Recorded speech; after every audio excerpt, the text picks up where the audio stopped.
nagkaroon na tayo ng pagkakataon na binisita ko kayo sa inyong tahanan. Tama po ba ako? Sino ba naman ako para piliin ka? Lumayo ka man ay maiiwan ang bakas ng ating pagmamahalan. Ang awiting ito ay alaala na hindi kita malilimutan pagkat ikaw ang tanging laman ng aking mundo, ng aking puso, ng aking buhay. Ang halik mo, namimiss ko. Ang halik mo, namimiss ko. Bakit iniwan mo ako? At akala mo talaga singer, may ganun pa ako eh. I love you. Nagising po ba kayo? Nagising! I love you. Tama si Daddy doon sa last lyrics ng aking kanta. Nagising, ang ingay ba naman yung apple niya ito, di ba? Yung last, sabi niya, bakit iniwan mo ako? Pero alam ko, mga kadistrito ko, hindi niyo po iiwan. Hindi niyo ako iiwan. Hindi niyo iiwan ang Your Best Choice.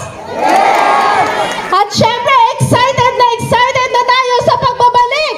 At ilalagay natin muli sa City Hall ang ating Yorme Isko Moreno Domagoso. At syempre, kasama rin natin ang ating Vice Mayor Chi Atienza. Biglang hiningal, di ba? Oh guys, Regino Sara. May sarili eh, no? Thank you so much. Pero ito mas maikse. Mahal kita, pagkat mahal kita. Iniisip nila ay hindi mahalaga, mahal kita. Maging sino ka man.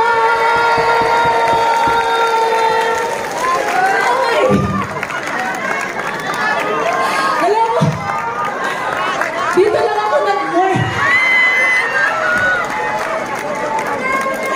Pero alam niyo po, thank you so much. Natin ang tambalang Yorme Isko Moreno Domagoso and Vice Mayor Chi Atienza.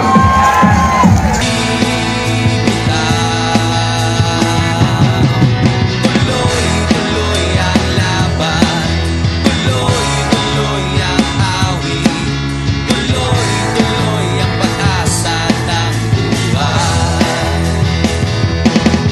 Tuloy-tuloy ang laban, tuloy-tuloy ang awit, tuloy-tuloy ang pag-asa ng buhay.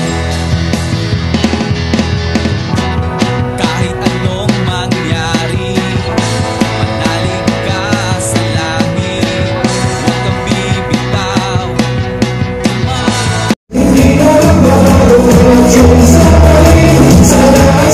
Mga minamahal namin mga lolo at lola, mga nanay at tatay, ikinararag ko po ipakilala sa inyo ang galing sa hirap, subalit nagsumika, ang magbabalik ng ningning at gloria ng lungsod ng Maynila. Ang batang Maynila, ang nag-iisang Yorme Isko Moreno Domagoso.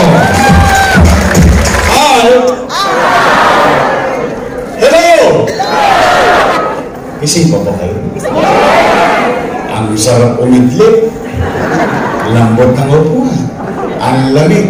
Kaya lang, live show yung pinapanood ninyo. Oy, Tuesday na. Ano meron pagka Tuesday sa Manila? Naalala nyo, pinasa natin yun, ordinansa sa Maynila.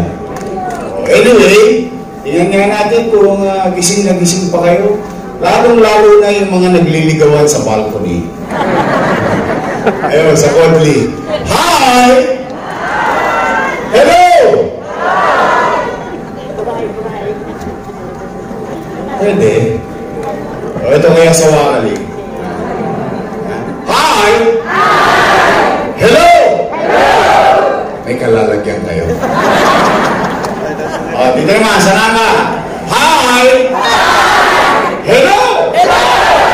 Well, gising na gising. O, taas ang kamay. Sabay, inat-inat! Oh, ay, sarap matulog. Alas 3 sana, natutulog kayo. Pero, maraming salamat sa pagtugon ninyo sa aming panyaya. Opo, alam ko naman na marami kayong pinagkakaabalahan sa bahay. Iniwan ninyo yun at nagpunta kayo dito. Kaya maraming salamat, mga nanay ko, mga tatay ko. Pumanatag naman kayo. Hindi naman namin kayo pauwiin ng konsumido. Opo. Eh, dami-dami ng problema ng taong bayan. Pati ba naman yung problema ng mga politiko? Poproblemahin pa ng tao? Eh, alam naman ng taong bayan, pag maghahalalan ang mga politiko, magkakaaway. Yung magkakamit bahay, kaaway din. Pagtapos ng eleksyon, yung mga politiko, pati-pati na. Yung magkapit-bahay, kaaway pa rin. Opo. Kaya, umanatag kayo dyan, mga minamahal kong lolo't lola, nanay at tata. Steady lang kayo dyan sa Gedli. Dahil mabigat po ang tagubilin ko sa Your Wish Choice.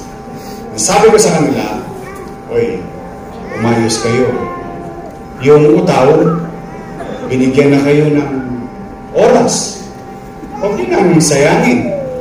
Kung kayo'y kandidato, sabihin nyo na lang kung ano ang gagawin ninyo. Kung halimbawa naman siya'y re-electionista, sabihin nyo na lang kung ano ang ginawa nyo sa loob ng 3 taon. Mag-ulat ko. At pagdating ng araw ng paghuhukom, hayaan natin ang taong bayan ang magdesisyon. Tama ba? Tama. May namunsumi ba sa inyo dito?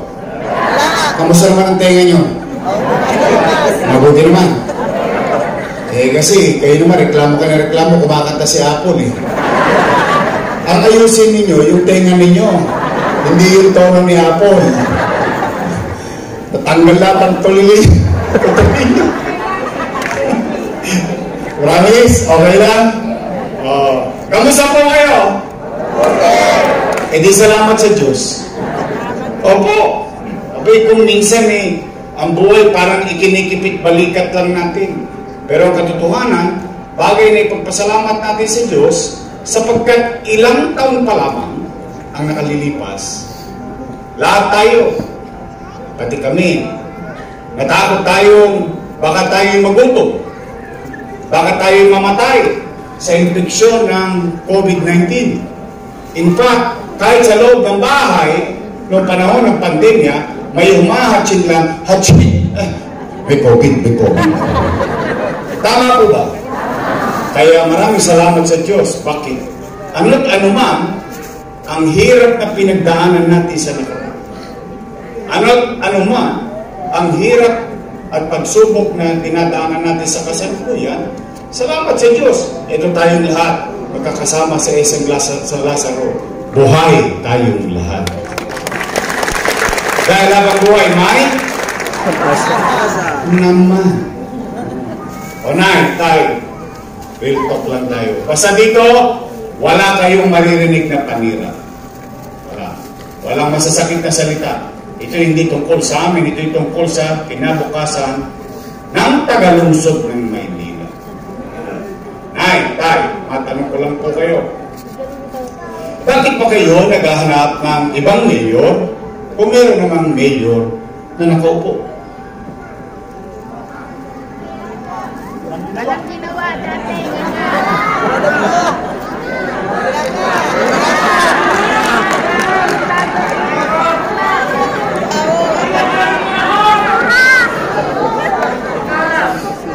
Easy. Puso mo, nakadikit lang yan. Hindi, kaya ko lang naman yan naitanong. Siyempre, nangangamba din ako. Abay, bakit? Dahil ang mga nangaupo, mga alaga ko po yan. Opo. For almost 20 years, inaruga ko po yung mga yan. Bakit? Bilang pagtanaw ng utang na loob kay Danny Lacuna. Alam niyo yan. Ni minsan hindi ko yan tinanggi o ikinubli. Bilang pagtanaw ng utang na loob kay Danny Lacuna, inaruga ko naman yung kanyang mga anak. In fact, tayo mga Pilipino, hindi lang dahil tayo taga Santa Cruz o hindi lang dahil tayo Manileño, bilang isang Pilipino, ang isang itinatangos ang ilong natin o ipinagmamalaki nating kaugalian sa buong mundo, tayo mga Pilipino ay marunong tumanaw na at ang utang na loob ay walang katapusang bayaran. Tama po ba? Tama. O tingnan po natin kung totoo bang nilingon ko si Boss Danny. Una, Philip Lacuna. Nakaupo. Nakaupo. Dennis Lacuna. Nakaupo. Lay Lacuna. Nakaupo. Asawa ni ate. Nakaupo. Si ate. Ilan sila? Happy? Masaya ako. Masaya ako na yung hindi napagtagumpayan ni Boss Danny sa tulong nating lahat na pagtagumpayan ng kanyang mga anak. Ngayon, kung sila'y naging mabuti sa kanilang tungkulin sa taong bayan o hindi, hindi naman ako para humusga. Taong bayan ang maghuhusga niya. Nawagan ng taong bayan. Eh yung taong bayan ang sumisigaw na, bumalik ka na. Bumalik ka na. Bumalik ka na. Bumalik ka na. Bumalik ka na. Yung taong bayan sumisigaw na bumalik ka na, yung sinigaw, balik! Napanood niya. Napanood ko din. Para akong asawang binaleta yung damit ko, tinati sa labas ang pito, at ka na bumalik! Bakit sila nagagalit? Bakit sila nangangamba? Hindi naman sila may-ari ng pwesto na yan. Yan ay pag-aari ng taong bayan. In fact, kami empleyado lang ng taong bayan. At ang kontrata namin, 3 years. After 3 years, expired. Tapos babalik ko ulit sa tao. Mag-uulat ka ng bagay na ginawa mo. Pag-approve sa taong bayan, renew ka for another 3 years. Tama na rin? At ang katotohanan din ang buhay, kapag ang isang leader nating mapisa sa kanyang tungkulin, sa kanyang mamamayan, ipopromote pa siya sa mataas sa posisyon ng taong bayan. Katulad halimbawa, ako po, nag-start 23 anyos. Konseha, 9 years, finish or not finish, pass your paper. Tapos kayo mga taga-3rd, taga-2nd, taga-4th, 5th, and 6th, and District 1, ginawa ninyo akong Vice Mayor. Vice Mayor. Vice Mayor. 9 years. Finish or not finish, pass your paper. Pagkatapos ginawa ninyo akong Mayor. Nagagalit. Bakit daw ako babalik? Bakit naman natin pangungunahan yung magiging desisyon ng taong bayan?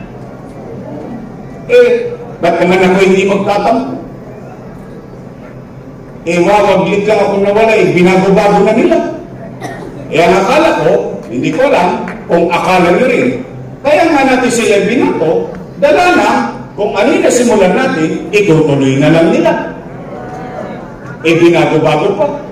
O partikular, binago nila patungkol sa senior citizen. Tingnan natin Nay, di ba? Ladies choice. Pwede? Maraming salamat po sa inyong lahat.